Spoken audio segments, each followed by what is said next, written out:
விஜயகாந்த் அவர்களை பற்றி பிரேமலதா விஜயகாந்த் அவர்கள் கூறியதை தற்பொழுது காண்போம். கல்யாணத்துக்கு முன்னே இவருடைய படங்கள் நிறைய பார்த்துருக்கேன். இவர்தான் கணவராக வருவார்னு நினச்சி கூட பார்க்கல.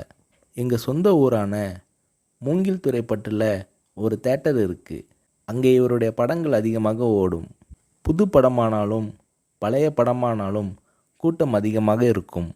எங்கள் ஊரில் இவருக்கு நிறைய ரசிகர்கள் இருக்காங்க. இவரது பிறந்த நாளில் நற்பணி செய்ய நான் கூட நிதி கொடுத்திருக்கிறேன். இவர்தான் என் வருங்கால கணவர்னு தெரிகிறதுக்கு முன் நடந்தது இது. என்னை பெண் பார்க்க வரும்போது சபரிமலைக்கு மாலை போட்டிருந்தார். ஒரு நடிகருக்குரிய பந்தாவே இல்லாமல் ரொம்ப சிம்பிளாக வேட்டி சட்டை போட்டு வந்திருந்தார். என்னை நேருக்கு நேராக கூட பார்க்கல. எனக்கும் அவருக்கும் நிச்சயம் செய்யப்பட்ட பின் நான் அவருடன் பார்த்த முதல் படம் புலன் விசாரணை.